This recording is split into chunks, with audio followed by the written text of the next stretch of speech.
As a property investor, we need to be hyper productive because we've got so much going on and we need to be able to prioritize the things that are important in order to get the results that we're looking for. However, that's easier said than done. In this video, I want to give you the 4 key steps in becoming a productivity master.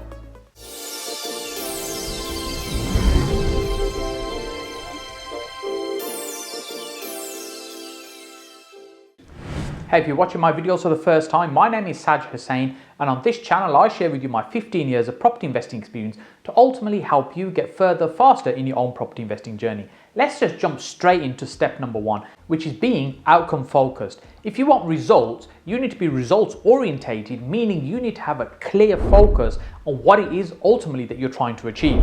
The way to be outcome focused is having a clear plan. So for example, it might be that you want to purchase a property, say every 3 months to be able to renovate and sell on for a profit. Maybe you want to purchase one every 3 months that you're going to keep. Maybe you're sourcing a couple of properties every 3 months. So you've got certain activity that you got going on. But as well as that, you might have properties that you existing ones that you already own that you need to have time to manage those, make sure you're on top of those as well. It may be your outcome is to purchase one property in the next month. Now, if that is the case, then you have to be absolutely clear exactly what type of property you're looking for, where you're looking for that property, what type of size, in terms of price point, all these factors, you have to be absolutely clear so you can focus on exactly what you're looking for. This is not about how to find it, but this is about what is it that you're looking for.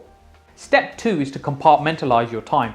Time is the most valuable asset that you have. You are always going to be able to make more money, but you can't create more time. So how you utilize your time, in fact, every single minute of the day is really important. This concept, when it was first explained to me, it was like a little bit like a school timetable. When we start secondary school, we're given a timetable saying, right, this is where you're going to be at this time, and then you need to go here at this time of the day. So it really plans out the whole week for you. You know exactly where you're going to be. So Monday morning, it might be you've got English, then you've got geography, then you've got double maths. Boy, did I hate double maths.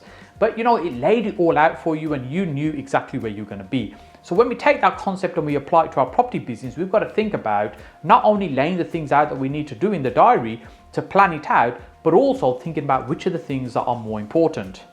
Another way to think about this is rocks, pebbles and sand. If you took a jar, an empty jar, and you took all the small little bits and pieces like sand and you filled that jar up, there wouldn't be much space for the pebbles and the rocks. But what you would do is take the empty jar, if you filled it up with rocks first, and then you started putting the pebbles in, and then you filled it with sand, you'd find you get a lot more in that jar if you did it in that order. So how does that translate to property investors? Well, it's thinking about the chunky things that we need to do first. So for example, the rocks would be the things like you need to do your lead generation, you need to find those deals, whether it's marketing activity, whether it's talking to the agents. The chunky tasks that you know are important that you need to get done. Getting those viewings in, they might not be the most exciting thing to do, but you know that's what's going to get you those deals. But remember, this is not about all work and no play, because that would make Saj a boring boy, and we don't want that to happen. So you need to think about other important things in your life, such as, for example, family time, maybe health, going to the gym. All those are your big rocks that need to go in first into your diary. Then once you've got those in, these are things you don't really want to move around. They're fixed in a certain time of the day in terms of when you're going to do those in a certain time of the week. Then you've got your secondary things, which is your pebbles. Those pebbles are things, for example, like your admin activities, doing your accounts, getting your bookkeeping done, and maybe chasing a solicitor. All these things are important. They still need to be done. And then of course you've got the sand that you poured in. The sand are the little bits of things that you still want to do, but you pepper them in terms of where you want to fit them in throughout the diary. So for example, these might be taking time out for, say, personal development or reading, self-improvement. You're peppering these out throughout the diary. Now, this does not mean you fill every single minute of the day in your diary so there's no space to do anything else. It's that well organized and that well planned, because that's not really practical. There's going to be things that happen where you need to move things around. Things that are lower priority might get shifted around within the diary, but you know you're prioritizing and putting solid chunks in the diary when you want to do those. And you need to also consider your energy levels. When are you usually in the zone? When is it you're really focused? For example, for me, it's first thing in the morning. That's when I'm most productive. I want to get things done. I don't want to be disturbed at that time of the day.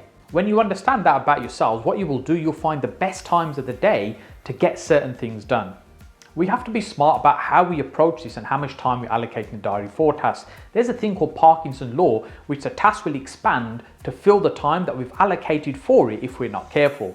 So when we, for example, allocate an afternoon to do project appraisals, when we're reviewing costings or deals to see if it's viable, it may be we can get that done in a couple of hours, but we've really allocated the whole afternoon, maybe 4 hours to do that task. And then we'll end up doing 4 hours of work when we don't necessarily need to spend that much time on it. One thing that I find that really helps me when it comes to compartmentalization of time is that I'm not multitasking. Because hey, here's the thing, we're not really designed to multitask things. Our brain is focused on doing one thing at a time. And if we're picking up several things at the same time, we're juggling between an email and then doing a phone call, and we're also trying to maybe read something as well. And when we're doing all these things, your brain has to focus on that task at hand, and then you've got something else. So the downtime and kind of refocusing each time is all dead time. So the reality is, although we might be spinning several plates, what happens is we become unproductive in spinning all those plates. Whereas if we focus on doing one thing, we'll do that really well, and then we move on to the next thing.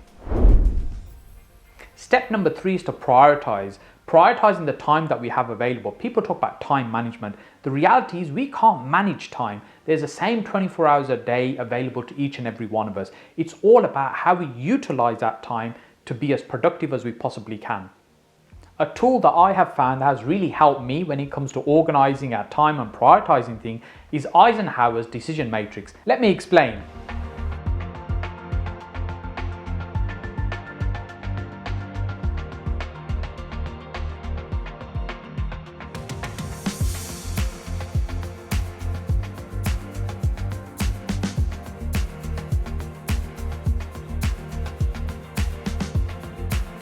The way to think about things with this matrix is the 4 individual cells that we have. So we've got urgent, non-urgent, we've got important and non-important.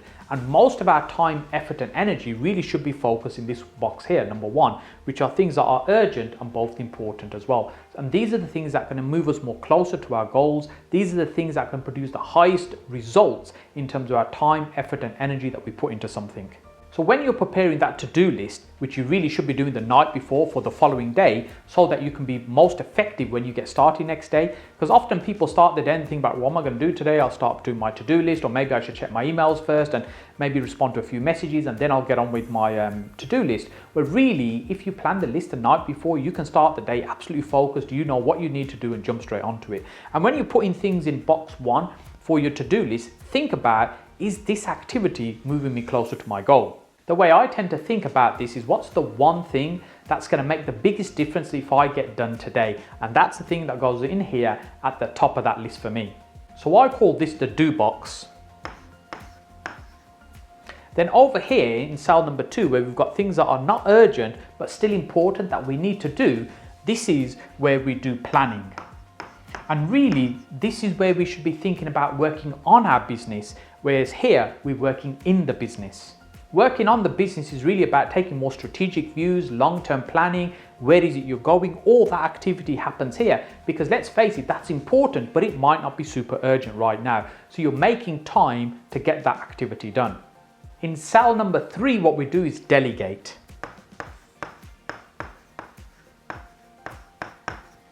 Here what we're doing, we're thinking about all the tasks that are on our list of things to do that somebody else maybe could do instead of us. So for example, sometimes it might be things like bookkeeping. Do you really have to do the bookkeeping yourself? Could you get somebody else to do it? Even if it's a couple of hours a week, they probably do a better job. It means it frees your time up to be focusing on the things on number 1. So look through your list of things that you do each day, and if you're not quite sure which things you could delegate to somebody else, the best way to do this, you keep a list of all the things that you're doing in your diary, for example. Then you look back after a week or 2 weeks of all the things you've done. You look at them each individually and think, which one of these tasks could I have given somebody else to do rather than me do myself? And it could be admin tasks. It could be, for example, chasing up contacts like the solicitor for progress, for example, chasing up the mortgage broker. All these things, somebody else could be doing these for you. So what is it that we put in cell 4? The things that are not urgent and not important. So these are things like EastEnders, things that we should eliminate out of our life.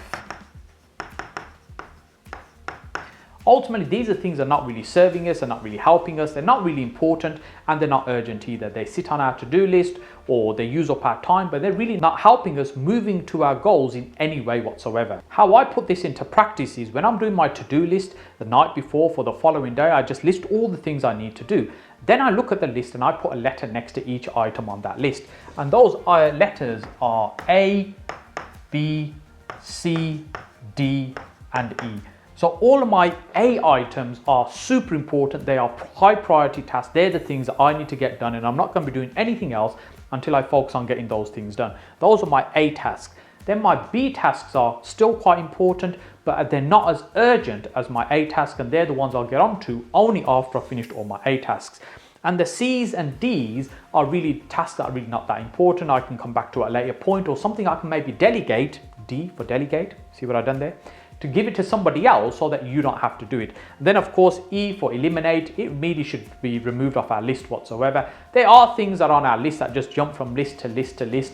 And reality is when we look at them and think, do we really need to be doing this? Is it even that important? Because it just seems to be jumping, leapfrogging from list to list, but never actually gets done. Maybe if we eliminate it, it's not going to make any difference whatsoever.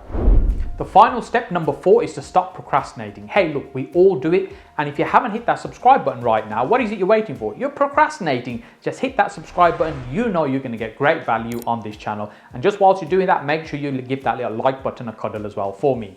So why is it we procrastinate? Because we're always striving for perfection. We try and get to a place where something's perfect before we're happy and we're satisfied with that.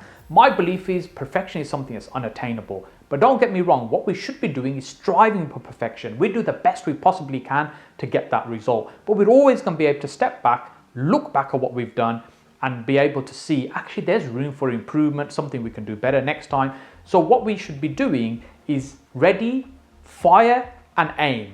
Whereas many people talk about ready, aim, fire. No, what you do, you fire first, then you take a step back and you think, okay, what can I do better to do this again the next time? One of my most favorite tools to stop procrastination is to use the Pomodoro technique. This is when you do a task for 25 minutes, absolutely focused, and you've got a timer running in the background, which is ticking away, going down to the 25 minutes. And once those 25 minutes are complete, you take a 5-minute break, a breather, just do something completely different. Just take a walk, take your eyes off the screen, just doing something completely different for 5 minutes, and then you go again for 25 minutes. You do that 4 times in a row. And then at the end of those 4 sessions, you take a 15 or 30-minute break as a longer session. Now, what that does is your mind is absolutely focused, knowing you've got only 25 minutes to get this particular task done. And you've got a timer ticking away in the background, which psychologically I think has a real good impact. Now, when you're doing things that way, I find you're really productive in the time that you've allocated, and you can get so much more done. But the other thing we don't do often enough is then to reward ourselves for when we've got the things done that we're looking to do. And this reward doesn't have to be massive, like taking a huge holiday. This reward could be something simple as, hey, I'm just going to go for a walk and get some fresh air, or I'm going to watch a film or grab a coffee. Just little rewards. What it does, it keeps your mind focused that you've got a reward at the end of this task.